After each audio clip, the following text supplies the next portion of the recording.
اعوذ باللہ من الشیطان الرجیم بسم اللہ الرحمن الرحیم یا صاحب الجمال و یا سید البشر من وجهک المنیر لقد نور القمر لا يمكن الثناء كما كان حقه بعد از خدا بزرگتوئی قصہ مختصر جزا اللہ عنا سیدنا و مولانا محمد صلی اللہ علیہ وآلہ وسلم ما هو اہلو یا رب لک الحمد كما ينبغي لجلال وجهك وعظیم سلطانک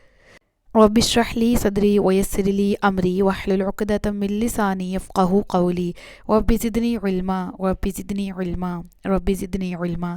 السلام علیکم ورحمۃ اللہ وبرکاتہ۔ میں حافظہ افرا جاوید اسلام آپ سب سے مخاطب ہوں، اپنے یوٹیوب چینل انفینٹ اسلام میں آپ سب کو خوش آمدید کہتی ہوں۔ امید کرتی ہوں آپ سب خیریت سے ہوں گے، زندگی پرسکون پر اطمینان اور ایمان بالخیر گزر رہی ہوگی۔ پارہ نمبر 10 سورۃ التوبہ اردو ترجمہ اور تفسیر جاری ہے، جس کی آیت نمبر 29 تک ہم گزشتہ اسباق میں پڑھ چکے ہیں۔ آج کے سبق میں آیت نمبر 30 سے باقاعدہ آغاز کیا جا رہا ہے، جس میں اللہ رب العزت ارشاد فرماتا ہے وقالت الیہود عزیر ابن اللہ وقالت النصارى المسیح ابن اللہ، اور یہودیوں نے کہا عزیر اللہ کا بیٹا ہے اور عیسائیوں نے کہا مسیح اللہ کا بیٹا ہے۔ اب یہاں پر جو ارشاد کیا جا رہا ہے اس کے بارے میں میجورٹی آف اس وقالت النصارى المسیح ابن اللہ، ٹھیک ہے، اس کے بارے میں تو جانتے ہیں کہ عیسائی حضرت عیسیٰ علیہ الصلوۃ والسلام کو اللہ کا بیٹا ٹھہراتے تھے، استغفر اللہ من ذالک۔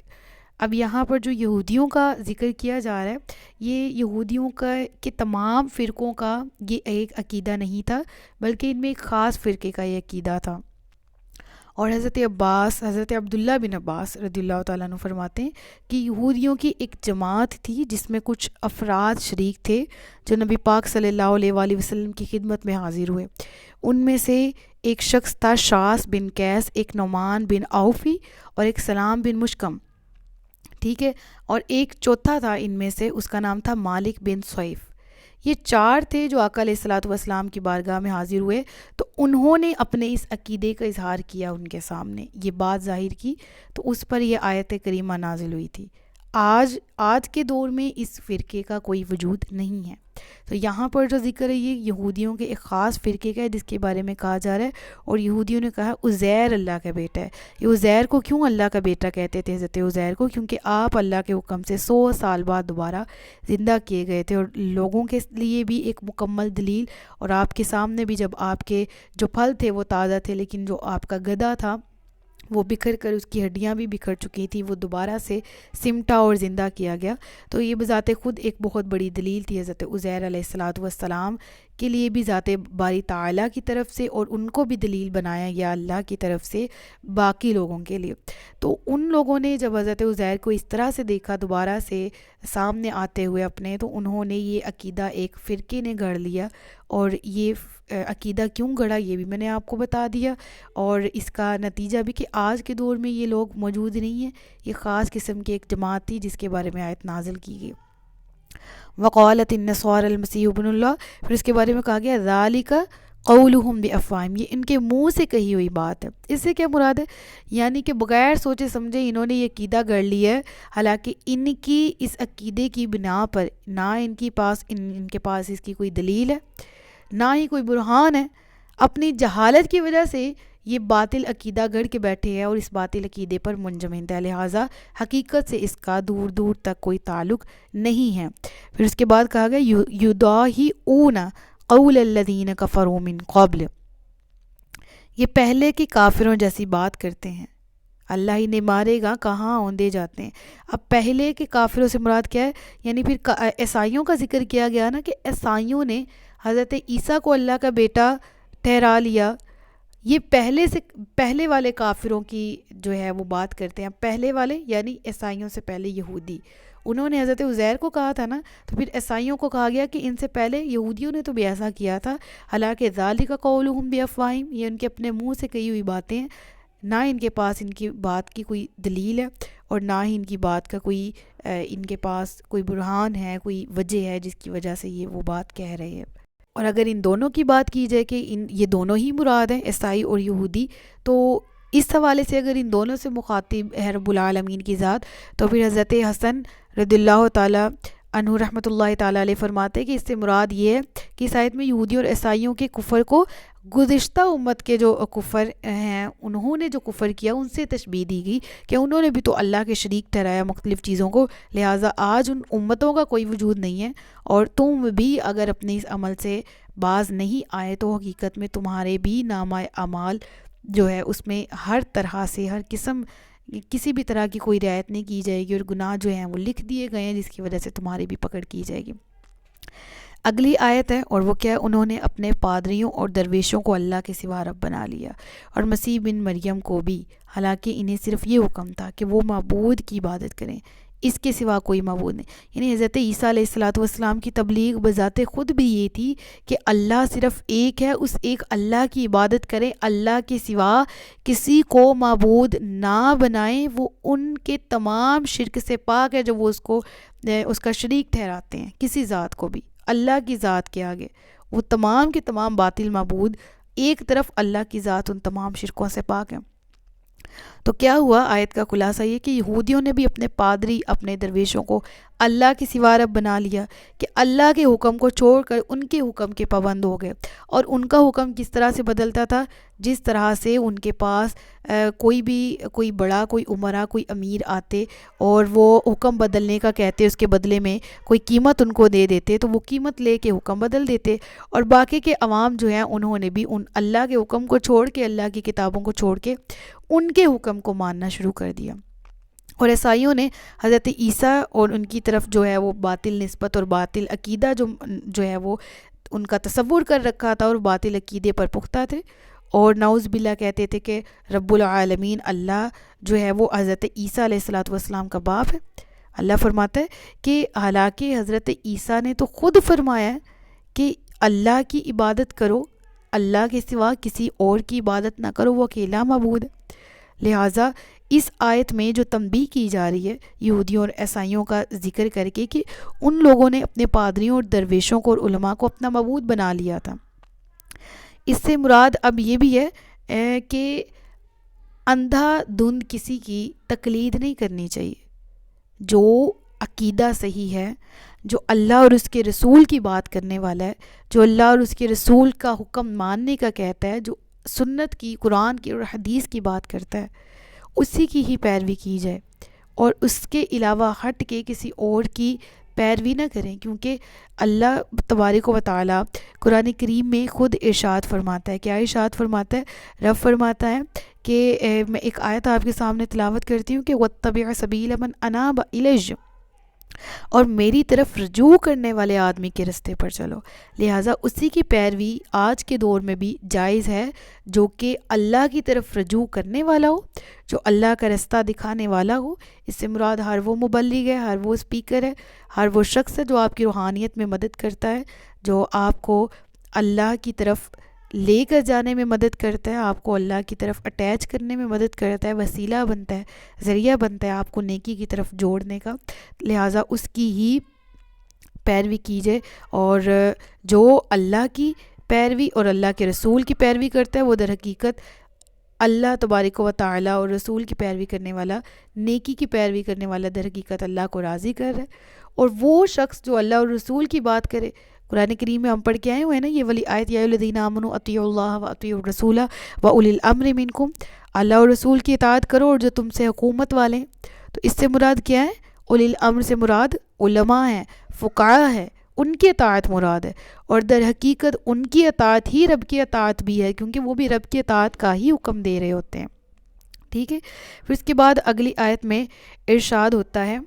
اور وہ ارشاد آیت ابتدا ہوتی یریدون ان یطفئوا نور اللہ، وہ ارادہ کرتے ہیں کہ وہ بجھا دے اللہ کے نور کو، بافواہہم اپنے منہوں سے، ویأبی اللہ الا ان یتم نورہ ولو کرہ الکافرون، فرمایا گیا کہ چاہتے ہیں کہ اپنے منہ سے اللہ کا نور بجھا دیں، حالانکہ اللہ اپنے نور کو مکمل کیے بغیر نہ مانے گا، اگرچہ کافر نہ پسند کریں۔ اگلی آیت ساتھ ہی پڑھ لیتے ہیں تاکہ دونوں آیات کا مفہوم اکٹھا واضح ہو۔ وہی ہے جس نے اپنا رسول ہدایت اور سچے دین کے ساتھ بھیجا تاکہ اسے تمام دینوں پر غالب کر دے، اگرچہ مشرک ناپسند کریں۔ اب کیا مراد ہے یہاں پر یریدون ان یطفئوا نور اللہ بافواہہم؟ اس آیت میں نور سے مراد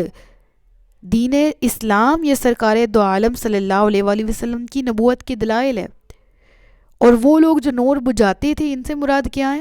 یعنی وہ جو نبی پاک صلی اللہ علیہ وآلہ وسلم کی ذات کو نقصان پہنچانے کی کوشش کرتے تھے، ان کا دین مٹانے کی کوشش کرتے، قرآن کی تبلیغ ہونے سے روکتے، اس کو شائع ہونے سے روکتے تھے، اور آج کے دور میں بھی جو ایسا کرنے کی کوشش کرتے ہیں، نبی پاک صلی اللہ علیہ وآلہ وسلم کا ذکر روکنے کی کوشش کرتے ہیں. ان تمام تر حرکتوں کا ذکر کر کے اللہ نے فرمایا کہ وہ چاہتے ہیں کہ وہ اللہ کا نور بجھا دیں، یعنی دین کی اشاعت نہ ہونے دیں، دین کی تبلیغ نہ ہونے دیں، اور تمام سن لیں کہ اللہ نے اپنے انبیاء کو بھیجا ہی سیدھے راستے کی ہدایت کی تلقین کرنے کے لیے، اور سچے دین کی پیروی لوگوں کو نئے جو دین اسلام ہے اس کی پیروی کی تلقین کرنے کے لیے.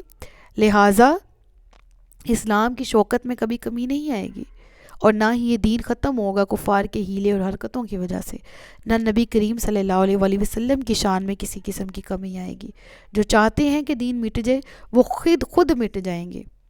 لیکن دین میں کسی بھی قسم کا کوئی نقصان نہیں پیدا کر سکیں گے، نہ کوئی کمی پیدا کر سکیں گے، کیونکہ یہ دین لیظہرہ علی الدین کلہ، تاکہ اللہ اسے تمام دینوں پر غالب کر دے. کیا بیان ہوا ہے کہ یہ دین وہ آیا ہی نازل ہی ہوا تمام ادیان پر غالب ہونے کے لیے، اور بلا شبہ اسلام مسلمانوں کی تعداد دنیا میں آج بھی سب سے زیادہ ہے، اور یہ دین غالب رہے گا قیامت تک، ماں سوا یہ کہ مسلمان اپنی جو حقیقت ہے اس سے منہ نہ پھیر لیں، اور یہ کہ اپنی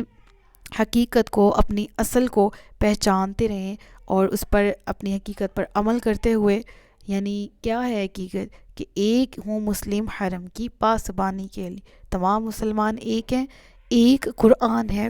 ایک اسلام ہے جو ہمیں متحد کرتا ہے، لہذا ہمیں اسی دین کی پیروی کرنی ہے اور اسی راستے پر چلنا ہے. پھر یہاں پر یا الذین آمنوا اگلی آیت میں ذکر ہے کہ ان کثیر من الاحبار والرہبان لا یاکلون، اے ایمان والو بے شک بہت پادری اور روحانی درویش باطل طریقے سے لوگوں کا مال کھا جاتے ہیں. ٹھیک ہے، اموال الناس ذکر کیا گیا، مال کھا جاتے ہیں اور اللہ کی راہ سے روکتے ہیں، اور وہ لوگ جو سونا اور چاندی جمع کر رکھتے ہیں اور اسے اللہ کی راہ میں خرچ نہیں کرتے، انہیں دردناک عذاب کی خوشخبری سنا دو. یعنی باطل طریقے سے مال کھانے سے کیا مراد ہے؟ یعنی وہ لوگ جو کہ دین کے احکام بدل کر لوگوں سے رشوتیں لیتے تھے، اپنی کتابوں میں مال و دولت کے لالچ میں تعریف و تبدیلی کر دیتے تھے. جس طرح سابقہ کتابوں میں دین کے احکامات تھے، نبی پاک صلی اللہ علیہ وآلہ وسلم کی نعت تھی، مذکور تھی، ان کو اپنے فائدوں کی خاطر بدل دیتے تھے. اللہ فرماتا ہے یہ لوگ جہنم کی آگ کا ایندھن ہوں گے.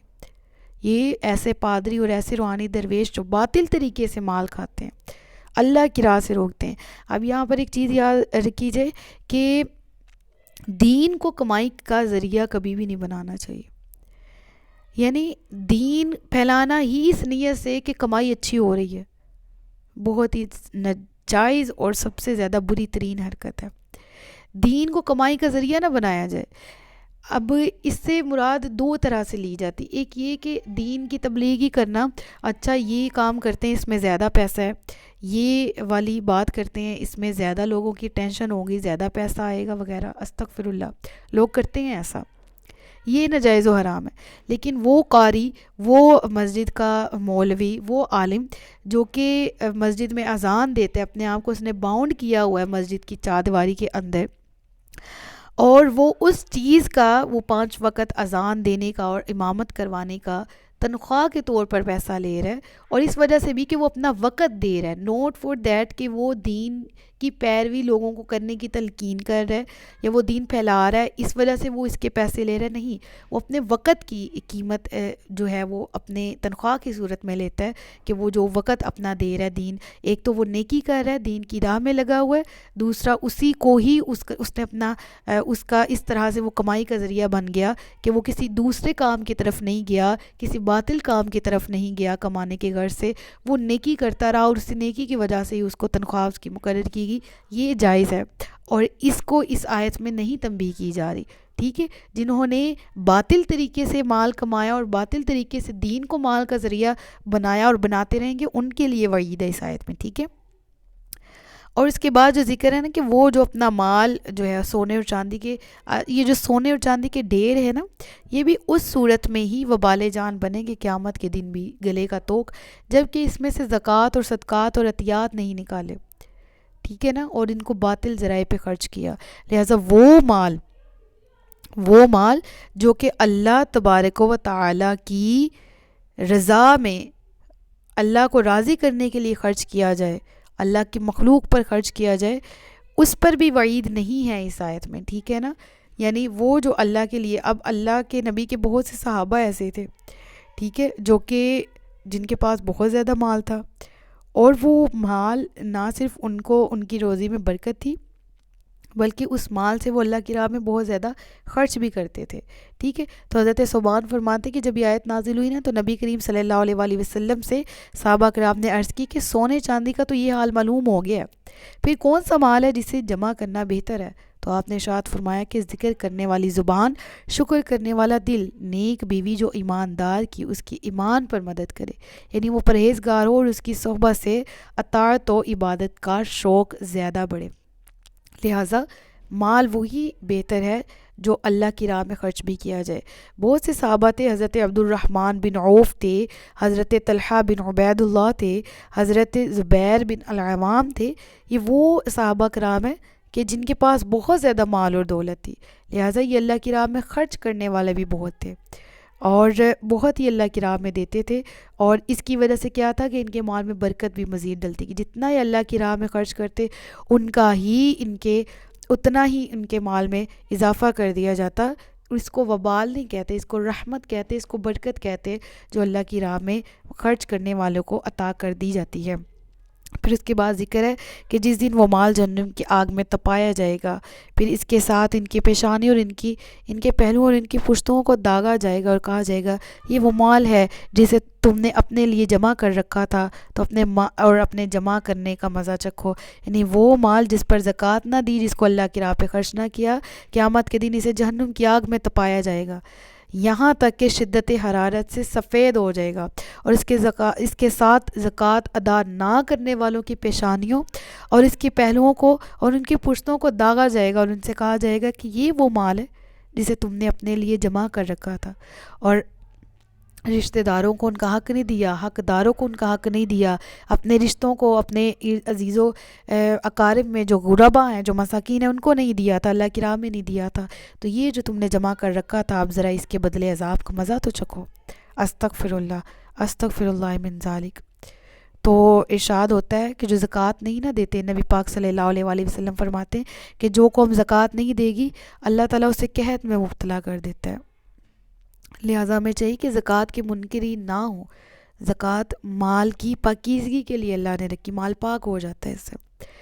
پھر اس کے بعد ارشاد ہوتا ہے، اگلی آیت پڑھتے ہیں، اور اس میں ذکر ہے کہ بے شک مہینوں کی گنتی اللہ کے نزدیک اللہ کی کتاب پہ 12 مہینے ہیں، اس سے مراد 12 اسلامی مہینے ہیں، ٹھیک ہے۔ جب سے اس نے آسمان اور زمین بنائے، ان میں 4 مہینے حرمت والے ہیں۔ کون سے حرمت والے مہینوں کا جب ذکر کیا جائے تو اس سے مراد کیا ہے؟ اب قمری سال کا بھی ذکر ہے، اور حرمت والے مہینوں میں 3 جو ہیں وہ ذوالقعدہ، ذوالحجہ اور محرم، اور ایک ان میں جدا ہے، وہ کیا ہے؟ رجب کا مہینہ۔ اور یہ بہت ہی زیادہ بابرکت مہینے تھے، عرب کے لوگ زمانہ جاہلیت میں بھی ان مہینوں کی تعظیم کرتے تھے، اور ان میں جنگ و جدال اور قتال وغیرہ حرام جانتے تھے، ٹھیک ہے۔ تو پھر اس کے بعد رب العالمین، اسلام میں ان کا کیا تھا کہ اسلام میں ان مہینوں میں سے رجب کی تعظیم کیوں کی جاتی تھی؟ اس میں لوگ عمرہ کثرت سے کرتے تھے، اور باقی مہینوں کی تعظیم جو ہے ذوالقعدہ، ذوالحج اور محرم کی، یہ حج کے مہینے تھے، ٹھیک ہے، اور حج میں ان میں لوگ حج میں جاتے بھی اور واپسی بھی ہوتی، تو یہ 3 مہینے کم از کم لگ جاتے تھے، ٹھیک ہے۔ تو رب یہاں پر فرماتا ہے کہ یہ سیدھا دین ہے، تو ان مہینوں میں اپنی جان پر ظلم نہ کرو، اور مشرکوں سے ہر حال میں لڑو جیسا وہ تم سے ہر وقت لڑتے ہیں، اور جان لو کہ اللہ پرہیزگاروں کے ساتھ۔ یعنی اس کی تفسیر کیا ہے کہ ان 12 مہینوں کا ہونا یہ سیدھا اور صحیح حساب ہے، یعنی ذالک الدین القیم، اس سے مراد یہ کہ 4 مہینوں کا حرمت والا ہونا وہی سیدھا دین ہے جو حضرت ابراہیم اور حضرت اسماعیل کا دین تھا، اور اہل عرب ان دونوں سے، مطلب اہل عرب میں جب یہ رائج تھا نا۔ اب ایک اور بات یاد رکھی جائے کہ ان مہینوں میں جنگ و جدال جو ہے وہ کرنا ابتدائی اسلام میں تو جس طرح یہ پہلے ان کی حرمت تھی وہ باقی تھی، لیکن اس کے بعد جو ہے وہ حکم بدل دیا گیا، اور حکم یہ دیا گیا کہ اگر یہ مطلب یہ جو آیت ہے یہ منسوخ اتنا حصہ ہو گیا نا کہ حرمت والے مہینے ہیں ان میں کفار سے جنگ کی جو پہلے ممانعت تھی وہ اب منسوخ ہو گئی ہے، لہٰذا مشرکین سے اب بھی جنگ کیجیے، جہاں بھی جس بھی مہینے میں اگر وہ تم سے لڑتے ہیں تو تم بھی ان سے لڑو، ٹھیک ہے۔ تو یہ حرمت جو ہے وہ پھر جس طرح ابتدائی اسلام میں تھی وہ منسوخ کر دی گئی، ٹھیک ہے۔ اور جان لو کہ اللہ پرہیزگاروں کے ساتھ ہے، اور مہینوں کو آگے پیچھے کرنا کفر میں ترقی کرنا ہے، اس کے ذریعے ان کافروں کو گمراہ کیا جاتا ہے جو ایک سال کسی حرمت والے مہینے کو حلال قرار دیتے ہیں اور ایک سال حرام قرار دیتے ہیں تاکہ اللہ کے حرام کیے ہوئے مہینوں کی گنتی پوری کر دیں اور اللہ کے حرام کیے ہوئے کو حلال کر لے۔ ان کے برے کام ان کے لیے خوشنما بنا دیے گئے اور اللہ کافروں کو ہدایت نہیں دیتا۔ اب ذرا سمجھ لے کہ یہ نا ان مہینوں کو آگے پیچھے کرنا کفر میں ترقی کرنا، اور اس کے ذریعے کافروں کو گمراہ کیا جاتا ہے جو ایک سال کسی حرمت والے مہینے کو حلال قرار دیتے اور ایک سال اسے حرام کر دیتے۔ اس سے کیا مراد ہے؟ یعنی زمانے جاہلیت میں نا لوگ کیا کرتے تھے کہ حرمت والے مہینے ہیں نا کون کون سے ہیں، ذرا ریوائز کریں میرے ساتھ۔ ایک ذوالقعدہ، شاباش، دوسرا ذوالحجہ، تیسرا محرم الحرام، اور چوتھا کون سا ہے؟ ہاں جی بولیں، شاباش، رجب المرجب۔ اب ان کی تعظیم تو اس وقت باقی تھی تو یہ تعظیم بھی کرتے تھے، تو جب کبھی لڑائی کے زمانے میں یہ مہینے آ جاتے نا تو ان پر بہت مشکل گزرتے کہ اب ہم کیا کریں گے۔ تو یہ کیا کرتے تھے کہ اگر محرم میں جنگ شروع ہے نا تو جو حرمت ہے نا مہینے کی وہ صفر کی طرف ان کی نسبت کر دیتے، یعنی محرم میں جنگ باقی رکھتے، جاری رکھتے، اور صفر میں جو ہے وہ اس مہینے میں کہتے ہیں ہاں جو ہم نے محرم میں جنگ نہیں نہ کی تو جو ہم نے محرم میں جنگ کر لی ہے نا تو اس کے بدلے ہم صفر کو حرمت والا مہینہ قرار دے دیتے، یعنی اپنی مرضی سے، ٹھیک ہے، صفر کو ماہ حرام بنا لیتے۔ اسی طرح اگر صفر میں بھی جنگ باقی رہتی، جاری رہتی، تو صفر کا پورا مہینہ جنگ کرتے رہتے اور ماہ ربیع الاول کو ماہ حرام قرار دیتے کہ اس میں ہم جنگ نہیں کریں گے، یعنی اپنی ہی مرضی سے وہ تغیر تبدل کرتے رہتے، تبدیلی کرتے رہتے مہینوں میں، کسی کو حلال کر لیتے اپنے لیے جنگ میں، کسی کو حرام کر لیتے۔ تو اس لیے اس آیت میں ارشاد ہوا کہ یہ اپنی ہی مرضی سے حلال، ایک سال تو کسی مہینے کو حلال قرار دیتے، دوسری سال اس کو حرام قرار دیتے، تاکہ ہم گنتی بھی پوری، یعنی پورے سال میں چار مہینے ہم ان کو حرمت والا قرار دے کے ان کی حرمت باقی رکھیں گے، باقی جتنے بھی کتنے ہیں 8 ماہ ہیں ان میں جنگ و جدال کرتے، چاہے اس میں ذوالقعدہ ہی کیوں نہ آ جاتا، ذوالحجہ ہی کیوں نہ آ جاتا، محرم ہی کیوں نہ آ جاتا، رجب ہی کیوں نہ آ جاتا، ٹھیک ہے۔ تو اللہ فرماتا ہے ان کے برے کام ان کے لیے خوشنما بنا دیے گئے اور اللہ کافروں کو ہدایت نہیں دیتا، یعنی اس سے مراد یہ کہ پھر جو اللہ کی راہ سے رک جاتے ہیں اور دوسروں کو روکتے ہیں، کفر کرتے ہیں، ان کے لیے ان کے برے اعمال کا وبال ہے، اور اللہ ایسے کافروں کو ہدایت نہیں دیتا جو دین میں اپنی مرضی سے تغیر و تبدل کرتے ہیں۔ صدق اللہ العلی العظیم و صدق رسولہ النبی الکریم۔ سچ فرمایا اللہ نے جو عظمت والا ہے، اپنا بہت سا خیال رکھیے گا، مجھے دعاؤں میں یاد رکھیے گا۔ تاجدار ختم نبوت زندہ باد، پاکستان ہمیشہ زندہ باد۔ السلام علیکم ورحمۃ اللہ وبرکاتہ۔